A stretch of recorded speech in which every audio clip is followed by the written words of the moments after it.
खर्चा ना देने पर पोतों ने दादा के खिलाफ केस दायर करवा दिया। 3 बच्चे पैदा हुए, नाचाकी हो गई, बीवी ने बच्चों की तरफ से फैमिली कोर्ट में खर्चे का दावा दायर कर दिया। फरीक बनाया गया था, बाप को भी दादे को भी। डिक्री हुआ ये बाप के खिलाफ भी और दादा के खिलाफ भी।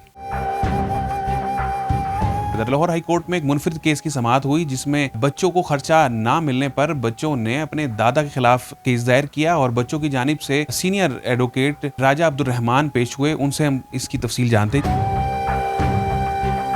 शादी के बाद 3 बच्चे पैदा हुए जिनकी उम्रें 4 साल, 5 साल और 7 साल। कोई नाचाकी हो गई जिसके नतीजे में बीवी ने बच्चों की तरफ से फैमिली कोर्ट में खर्चे का दावा दायर कर दिया। उसके जवाब भी दाखिल हुआ जिसमें फरीक बनाया गया था, बाप को भी दादे को भी बच्चों के। उन्होंने अपने अलग अलग से रिटर्न स्टेटमेंट दाखिल किए, इश्यूज फ्रेम हुए, शहादत हुई, जिरा भी की उन्होंने। मुकदमे की समाअत के दौरान मियाँ बीवी ने बयान रिकॉर्ड करवाया कि हम फी बच्चा जो है इतने पैसे दे देंगे। डिक्री हो गया। डिक्री हुआ ये बाप के खिलाफ भी और दादा के खिलाफ भी।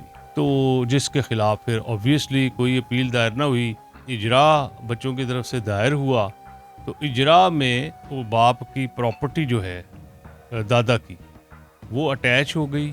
वालिद जो हैं वो सऊदी अरब चले गए बच्चों के, और दादा जो है वो भी फिर वापस उधर चला गया। फिर उसके बाद दादी की तरफ से बतौर मुख्तार प्रॉपर्टी को डी अटैच कराने की दरख्वास्त दी, यानी एक ऑब्जेक्शन पिटीशन दाखिल की। उसमें उन्होंने प्रॉपर्टी डी अटैच कर दी, जिसके खिलाफ बच्चों की तरफ से डिस्ट्रिक्ट कोर्ट में अपील दायर हुई। अपील जो है वो मंजूर हो गई, प्रॉपर्टी जो है वो डी अटैच हो गई। और उसके बाद दादा ने हाई कोर्ट में कॉन्स्टिट्यूशनल पिटीशन दायर की कि जी मैंने तो बयान दिया ही नहीं था, बयान दिया था बेटे मेरे ने या बच्चों के बाप ने, तो लिहाजा उस डिग्री का इतलाक मुझ पे नहीं होता। उन्होंने रिलाई किया 2024 सुप्रीम कोर्ट एक जजमेंट पे, अगर डिग्री दादा के खिलाफ हो तो उसके लिए यार्ड स्टिक उन्होंने मुकर्रर किया। बहरहाल aspect of the case are high court में बाप तो एक तरफा उसके खिलाफ कार्रवाई हो गई एक्स पार्टी, लेकिन डिग्री इंटैक्ट रही। डिग्री के खिलाफ ना कोई अपील दायर हुई है, ना कोई इस किस्म की कोई कार्रवाई नहीं हुई। ये एग्जीक्यूटिव कोर्ट जो है उसकी प्रोसीडिंग के खिलाफ हाई कोर्ट आ गए। बहरहाल 2-4 पेशियां जब हुई और जज साहब जो हैं उन्होंने बहुत ही अच्छे तरीके से मामले को टैकल किया। उनकी ख्वाहिश थी कि मैरिज जो है अभी इंटैक्ट है, डाइवोर्स नहीं हुई तो ये घर आबाद हो जाए, बस जाए। उन्होंने मुझे भी हुक्म दिया और मुखालिफ फरीक को भी।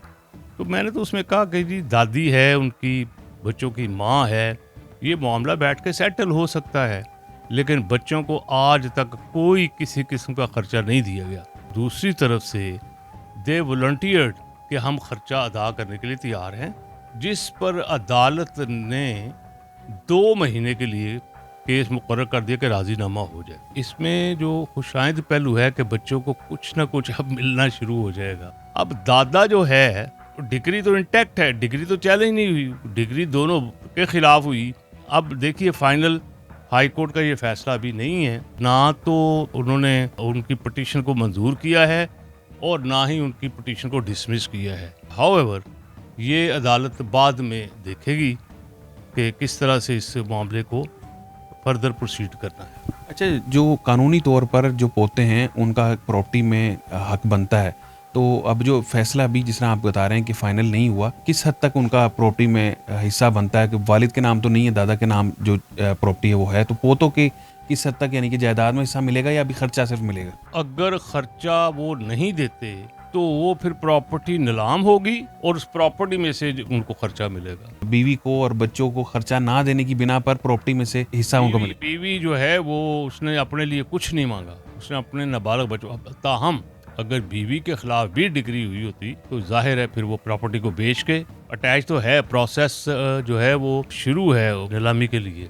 दूसरे मुखालिफ फरीक जो हैं वो क्या इस अहल हैं कि उनके यानी कि खासी प्रॉपर्टी है उसके बावजूद भी खर्चा ना देना, ये यानी किस तरफ जा रहा है? बच्चे तो उन्हीं के हैं ना, वो दादा है, नाबालिग बच्चे हैं, तो ये उन बच्चों का राइट है कि उन्हें मेंटेन किया जा सके। वो स्कूल भी उसमें से 1-2 बच्चे जाते हैं, ख़ास तौर पर वो 7 साल जिसकी उम्र है वो बच्चा तो स्कूल गोइंग है, वो अपनी जिम्मेदारी से राह फरार नहीं इख्तियार कर सकता।